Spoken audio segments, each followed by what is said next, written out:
أولم يعلموا أن الله يبسط الرزق لمن يشاء ويقدر إن في ذلك لآيات لقوم يؤمنون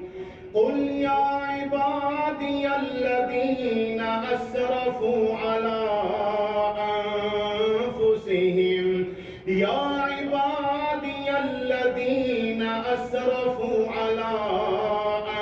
أنفسهم لا